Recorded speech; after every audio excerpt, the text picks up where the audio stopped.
Hey everyone, this is Scott from the Outro Podcast. Welcome to another edition of ReWatching Agents of S.h.i.e.L.D. Today I'm talking about Season 2, Episode 13, One of Us. I'm just going to be starting off with the plot summary so we have some idea what happened in this episode.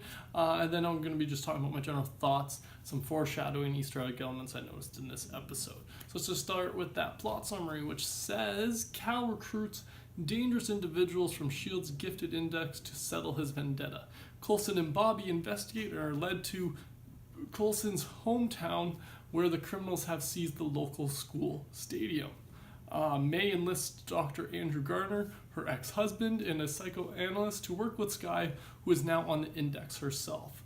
During one of Garner's talks with Skye, Coulson requests backup, prompting May to fly the bus to his hometown with Garner and Skye on board. At the stadium, Coulson is confronted by Cal while May arrives, bluffing to kill Skye. During the standoff, Gordon appears and teleports away with Cal.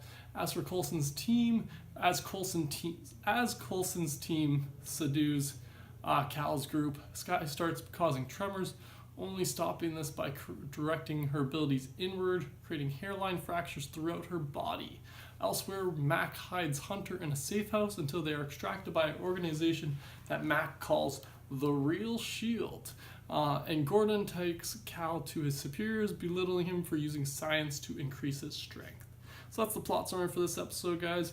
I enjoyed this episode because of the the heavy dose of gifted individuals we got in it. Cal recruits a bunch of gifted villains, in a sense, to help him, try and kill Coulson, because that's all he wants to do now, because Coulson killed Whitehall. But yeah, so that was a really interesting part of this episode. One of the first episodes in the show where we've gotten more than a handful of different people with powers, and I just really enjoy that. This from here is where we really start to ramp up with the different people with abilities in the show, and so I thought this was a good kind of kickoff episode for that, and it seemed like a good reason. Cal already knows a lot about this stuff from his own trials with trying to increase his strength, and so obviously he'd have some kind of connection to these gifted individuals and be able to help them too, because he's a doctor. So I like that. Just like the whole premise of this episode in that aspect. I also like that they finally bring in Maes Husband. We finally get to see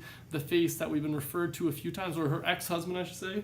Her ex-husband finally shows up, and for those of us who have already seen the show, we know he plays a bigger part in this season than is let on at the beginning, but which I find pretty interesting now that I'm rewatching, trying to find those little clues that they might have left in there. I didn't notice any particular ones in this episode pertaining to that. I don't want to give it too away, just in case there's anybody who hasn't seen what I'm referring to later in this season.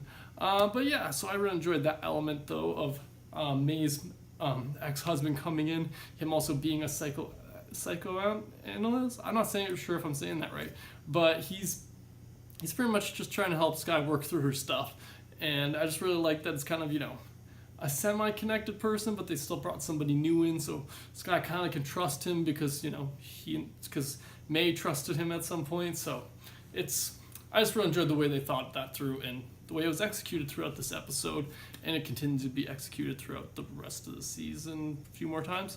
But yeah, what else do I have written down? Cal referring to Skye as Daisy. Oh, I just enjoy that little detail that he always refers to her as Daisy, because that's her real name. But I just enjoyed that little extra detail they add in with Cal's character, and kind of just to make sure you kind of see that he's stubborn with that. This is his daughter. That's the name they gave her, his daughter, so obviously he's going to stick with it, and I just really enjoy the way they kind of bring that. They don't kind of keep bringing it up, but you see Cal's character always refers to her as Daisy as opposed to Skye, and I just enjoyed that little element. And I just enjoyed that the way that Gordon just pops in, teleports. That's the blind teleporting guy. He just pops in without a word, just leaves, does whatever he wants. I wish I could teleport. That's what I'd want. Would I give up sight for it? That's a tough one. I watch a lot of TV. I don't know if I could do it with the visually impaired. I know you can, but that's not the point. That's not where this video was going. My point was, as I just enjoy that character and his abilities. I'm always a fan of teleporters, and I just enjoy the kind of how they incorporate his power into keeping their base secret, or where their operation is, that being Skye's mom and all that stuff. We'll get to that once we get to that in the next episode. But that's all the things I had written down for this episode, for stuff that I noticed that I liked and other stuff like that. Be sure to let me know in the comments below anything I missed or anything you guys liked in particular or didn't like. Thanks again for joining me today, and have a good one.